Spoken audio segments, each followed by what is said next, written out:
Are you ready to become awesomer? Hello, everyone. My name is Umar Hamid. I'm your host on the No Limit Selling podcast, where industry leaders share their tips, strategy, and advice on how you can become better, stronger, faster.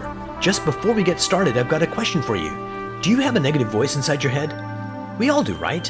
I'm going to help you remove that voice in under 30 days guaranteed. Not only remove it, but transform it. So instead of the voice that sabotages you, there's one that propels you to much higher levels of performance and success. There's a link in the show notes. Click on it to find out more. All right, let's get started. Hello, everyone. Welcome to another episode of the No Limit Selling podcast. Today we have Josef here with us. He's biz dev at Wildcat. Josef, welcome to the program. Thank you. Pleasure to be here.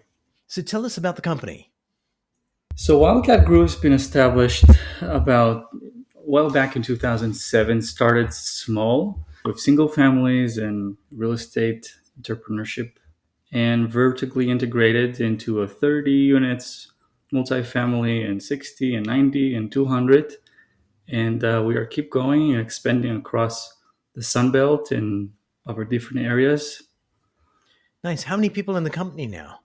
So it's depend on the time and the project evaluation. So the core is about 5 people, and could be up to 150 people based on the project.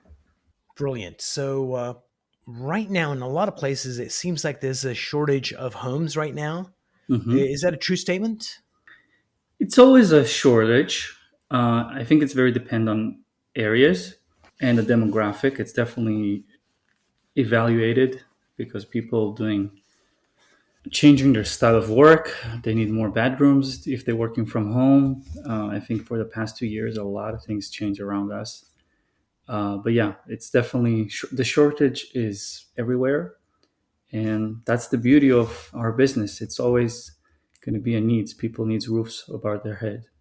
Yeah. So what does biz dev look like for you? Like, what exactly are you doing? Because, you guys build stuff and then people buy it. So where's the biz dev portion come in? Yeah, so we are a little bit unique approach. We instead of building new properties, which a lot of people doing very well, we finding the gap, and the gap is properties that are 40 years old, 50 years old, class D, distressful, bad management, neglected maintenance, all the combination, all of it. Basically, a beauty that or a diamond that needs a little bit of a shape, and we coming with strong engineering evaluation and data evaluation and all the fun stuff that brings us to the place to find this diamonds. And we're not scared of doing the hard work, which means changing everything in the systems, if electrical, mechanical, plumbing, taking electricity from overhead to underground, and bringing the product, as we call it, ALUX, is like the affordable luxury product, which means it's very similar to the new construction level. You're getting a granite, you're getting a quartz, you're getting stainless steel appliances, you're getting online management and all the fun stuff that it's available around us. But at the same time, the process for us is much shorter. Instead of finding a land, developing it, 3 All years, the 4 permits and years, all the we hoops, still yeah. need permits to do the work, but we can be in and out in the cycle of the project 1.5 year, 2 years, 2.5 years, when new construction can take 3, 4, 5 years. And at the end result, we're doing few favors to the world. Number one, we're taking these old places that otherwise be another place for drugs or prostitution area, and drag areas to down instead of up. So that's one service to community, to bring new people and bring new places into life, taking the dinosaurs out in some way. But on the other hand is, in the end result, if you coming and renting a place as a young professional, the delta you're going to pay rent, if it's a brand new 2 years old or 3 years old apartment versus 40 years old that everything's around you is new, are very similar. Maybe 20%, 30% gap. But our investment is way less than 30% delta. Nice. So a lot more profitable. Yeah. But it needs way more experience, way more understanding, because you're never going to know what you're going to find behind the walls. Oh, yeah. So go back to the biz dev side of things. So what do you specifically do? Sure. So I've been with the company in every stage, from the project management, construction management, system management to all hands. Today, I focus at the best of my time as a development side of the business. So the core value, the relationship between the asset management, between the legal department, CD, PR, architectural, designing, all the aspect of it. Brilliant. So what's the biggest challenge that you face? A challenge. That's my question usually, but I'm asking other people. It's a great question. I think the challenge is finding the right balance in life, which is always the question for myself. Right. Looking for the next opportunity, being thankful, challenge other people, finding the right people around us.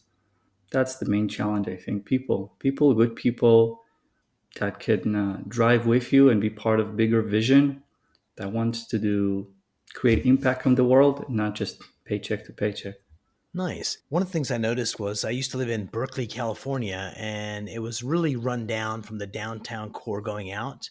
Hmm. And as gentrification started, they started going to where it started turning bad near the downtown. They took over a block at a time, Hmm. like bringing in renovating buildings, bringing in new tenants, Barnes and Noble, Starbucks, and they were taking it back a block at a time. And I figured that that's how decay came in. It came in from the extremities, like slowly, a block at a time, started having like lower income, less maintenance. And so it's almost like an accordion going back and forth as things happen. So you have to find a property that is not too far out, that it's going to take a long time for people to feel safe to move in there. So how do you balance the we're gentrifying, but at what stage do you gentrify that? In the high tech world where I come from, there was a difference between leading edge and bleeding edge, and Hmm. so I guess you don't want to be on bleeding edge. So where's that balance to find the leading edge, and where you build the find those projects? Sure, that's a great question. I think you need to know and define for yourself what's your model of working, what's your product, what type of, because what works for us not going to work for anybody else. So if your model is specific, you need to know your demographic, your future demographic, and identify and be very laser focused on what exactly you're planning to bring to the market. You need to know around what's going on around you, and again, it's not applicable to any place.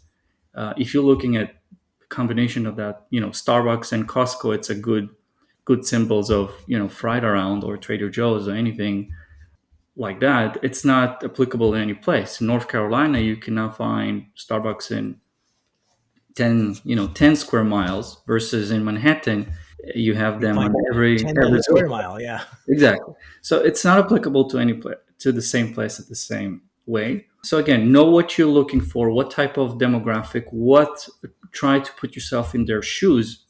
Speak to the young professional if this is your future tenants. See what they need, how far they want to drive from home. Again, COVID changed that a little bit. Take that into consideration. And each one has his own task of tolerance of risk, right? You can Mm, be there very early, but you're taking a big lift, a big risk. It take years until Trader Joe's and Costco and Starbucks will follow you, or you're just gonna go with the flow. If you can see that this area is being developed and developed well, then you're trying to be there at the early stages as you can. nice. A friend of mine was an investor, and he would look for actually gay men, Mhm. where they were moving into what parts of the city that were because they've got a high risk tolerance and they really gentrify well. And so he would just follow that their lead, and that was his strategy to kind of find the up and coming areas, which I thought was kind of brilliant. Yeah. So Joseph, before we part company, two questions: what brings you joy in your work? Mhm. What brings me joy? So I found lately that every time the company needs a change or evaluation or pivot, Hmm. and it needs solving problems, and the more complicated problems they are, I have more joy to Nice. resolve them. That speaks to every part of my life. when it's kind of system boring, if I should say, it's very necessity, but it's still boring to me. I found myself a little bit less. That's what you tolerate. Absolutely. So, what's one piece of advice you'd give professionals that they could use like a mind hack to be more productive, to be more sexier, be more healthier? Like, what's one thing you'd like to share? So first, find yourself. Be very specific about yourself. Do a check-in and know what's your target. What's your Mm, target? There's a big goal in life, and what's your target in the short? Which means if you're targeting, being make enough money to pay your bills, then it's a one mindset. Then be there and stop being jealous of people who's thriving and trying to achieve and conquer the world.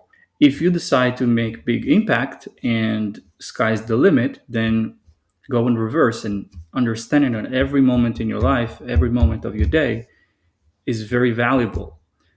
And based on that principle, you will start filter down all the stuff that coming towards you. Let's say if you're like, I want to make $100 an hour. So suddenly, if you're cooking, maybe someone else can do it for yourself, right? If somebody's cleaning your house, maybe somebody should do it for you. Maybe you should delegate more. Maybe you should give it to someone else more. So you will be much more focused and conquer yourself to the big task that you were planning to achieve. absolutely. Oftentimes, I tell CEOs of companies that we work with, it's like your time is worth $2,000 an hour, which is probably lowballing it depending on the company, and you're doing a $30 an hour task. You are stealing $1,970 from your company. Stop doing that. And then he Correct. goes, oh, yeah, I am. Why am I doing that? I should delegate it to people that need to be doing that kind of work. But not only stealing from the company, I 100% agree. You're stealing from your future of yourself. You're stealing from your kids, right? If you are 20 years old now and you're not fulfilling your destiny, you're not fulfilling your full ambition, when you're going to be 40, you basically stole 20 years of yourself from yourself and from your kids. Absolutely. And one last thing on that is your kids, Joseph, this is going to be a shocker to you. Don't listen to you, but they watch everything you do. And when you say you could be anything, you could achieve whatever, and they watch dad not doing it, they go more with what they see than what they hear. So, yeah, the responsibility is huge. Joseph, thanks for being on the program. I really enjoyed our conversation. Thank you. Likewise. If you enjoyed this episode, please go to iTunes and leave a 5-star rating. And if you're looking for more tools, go to my website at nolimitselling.com. I've got a free mind training course there that's going to teach you some insights from the world of neuro-linguistic programming, and that is the fastest way to get better results.